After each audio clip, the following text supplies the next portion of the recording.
The 11th of February, can you imagine? It's almost like these last few days have just gone by. It just keeps flying by. Yeah, I feel like I haven't changed my clothes in 3 days either. I know. I was going to say, you're wearing your Halloween shirt though. So. Yes. It's funny. I put on the shirt this morning, and I was like, I need to wear this shirt because I'm wearing khakis today, and I've worn this shirt with black pants, and I'm like, it looks fucking ridiculous, especially in February. But no, is that actually a Halloween shirt? I was going to say. No, it's just an orange shirt. Oh, because this is actually this shirt is I bought it for October because it's my Comic Con costume. So. Oh, okay. Okay. Anyway, we digress. Well, we have a bad. This is actually a pretty nice transition. That was completely unintentional. We're gonna go to Blue Moon Winter Wheat, which is okay. It was winter, but I feel like Blue Moon is a very autumnal type of beer. Now it's interesting. Blue Moon. Okay, so I don't know that much about it, but I believe it is a macro brew masquerading as a microbrew. I think you're correct. I am excited. I think Blue Moon is kind of like how we were saying last time with Budweiser. Where's your glass? Oh yeah, sorry. With Budweiser kind of doing the Jim Beam thing. This is like theirs. I remember Blue Moon was something that that was like our next step from college. And I think it was like, well, this is classy. You get a beer with an orange in it. And that's, I don't know why. Like, I mean, I get it because it adds flavor to it, and I've even done it at home. But yeah, I mean, I particularly like Blue Moon. I drank a lot of it in a short amount of time, and then I got kind of tired. But again, nice color. Oh no, this is a winter wheat. So this is a beautiful color dark, to it. Yeah. Nice and now wheat beer. This is the Weissbier. As the Germans call it. That has like a very like, it's interesting. It's very distinctive, the flavour to it. Mm-hmm. And you can smell it there. It's like, oh yeah. I would almost say it's almost like fresh cut hay. Well, that's what I'm saying about it, like being very autumnal. Yeah. Because this is very like, even though they're advertising this as a winter beer, I could definitely drink this in like, this would be like a really good like campfire in late October when it's like that nice chill of like 50 degrees and you're kind of like I could see drinking this on a hayride in like a haunted house like right before you go. Like, I 100% agree. There's always there's like a certain atmosphere that I don't know if they must have it across the country, but New Jersey there's this like very specific temperature, a very specific smell and feel to the air in late October. That's just, I mean, absolutely amazing. That's there are literally like there are 3 weeks in the year that are just like perfection. Yeah, and it's I honestly think those 3 weeks are like I couldn't live anywhere else in America because 100%. Yeah, I mean this is, and I could see this beer fits so perfectly into that milieu of.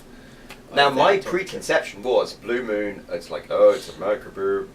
Macrobrew, But if you gave me this, told me nothing about it, I'd be like, this is really nice. But you're right, this is like the autumn beer. If you gave me this in October... I was going to say, and this doesn't taste too far from what their standard is. No, but I would say it's not too wheaty. You can tell it's a wheat beer, but...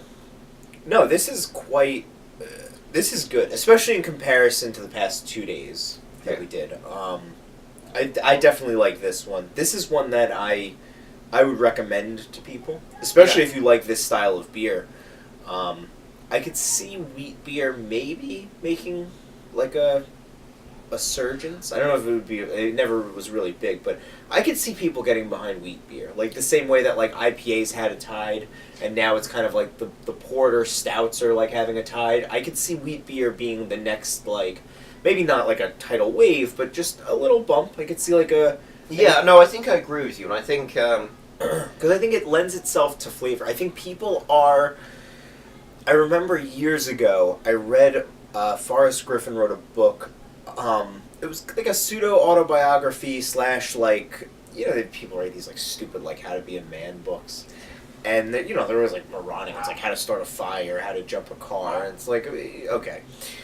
But Forrest Griffin wrote one that was like partially autobiographical and partially like how to do that type of stuff. Like how to get into a fight, how to defend yourself. And one of the things he talked about was drinking beer. And he was like, beer is an acquired taste. so acquire taste for shitty beer. And I remember thinking, like, I guess it's kind of an acquired taste. Because that was, like, when I read that book, that was when I first started drinking beer. And I was thinking, like, yeah, I guess, like, I don't really love anything that I've drank so far. And then I found IPAs, and I was like, oh, no, I really like IPAs. So I'm like, maybe I've just acquired a taste for IPAs. And then it kind of phased out, and I was like, I don't really like IPAs anymore. And then I'm at a point now where I'm like, I really like flavor. And I think that that's where everybody is. I think we've moved, as a beer culture, we've moved past the point of, like, this is an acquired taste, to a point of, like, I like this flavor. Yeah. And I think that this is flavorful on its own without adding crazy stuff to it. It's not universal. I can't see everybody loving this. I personally, this isn't like my number one. This is like somewhere farther down the list, but I would drink this over many other things. Yeah, no, I think I agree with you. And I think it's funny, like, as a writer, you write books, you don't write books for everybody because you can't please everybody. No, 100% you write books for a specific audience, and I think... Yeah. And I think this is good. This is the right balance of so many different aspects to it. It's not super heavy, which also leads me to think that it's more of an autumnal beer. Yeah. I wonder if this is exactly what they produce all year round, and they're just like winter wheat. No, have you ever had just straight Blue Moon? No, I haven't, but I have seen that it's lighter in color. Okay. I mean, I haven't drank it in a while, but I will say you drink it and it's nice, and then afterwards it like comes at you with a flavor, but it's not like an overwhelming flavor. Yeah. It's almost like a reward. It's like, okay, you're drinking it. That's a good way to put it. Yeah, and then it's like, okay, it's a nice... Yeah. But it's funny. It's like, it makes me, think of October and stuff like that. And I was going to say, I don't think that... I don't know if I would necessarily want the citrusy orange in this one. No. Maybe that's... I don't know. But Who knows? One of the things with flavors is they always bring you back to, like, memories and stuff. Yeah. And then I have to admit, some of my best times in America have been in autumn and October and stuff. Like, literally, I think of last year when we went to the haunted house. The haunted houses. The year before we went to the haunted house in someone's backyard. I was going to say, I'm like, in somebody's backyard. And it's funny because we ended up at Tumulty's, which is now Tavern on George, which is our favorite haunt. Haunt, good choice of words. Yeah. Not a mistake. One quick story about Blue Moon. I don't know if I've ever told you this story. When I was in college, and I was dating this girl who lived in an off-campus house. Like, her and, like, 6 friends got a house, like, a mile from campus. Like, not even a mile. It was, like, a 5-minute walk. Yeah. But one day I went to school at TCNJ, which is in Ewing, New Jersey, and they had, what was it called? Basically, in New Jersey, I don't know if they have this across the country, but in New Jersey it's very popular, the fat sandwiches. It's race trucks started it, and like pizza places have them a lot.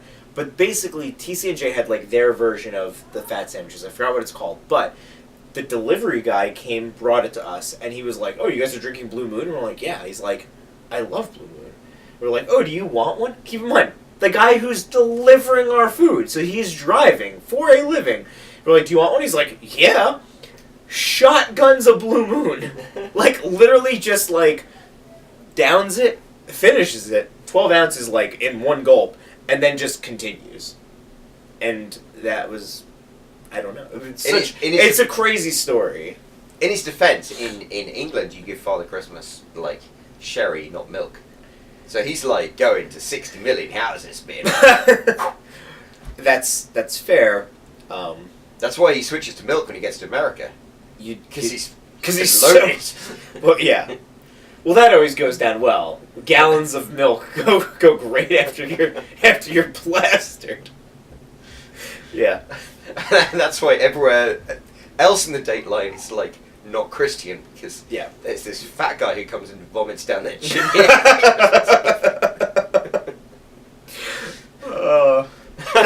That's so gross. We really devolved.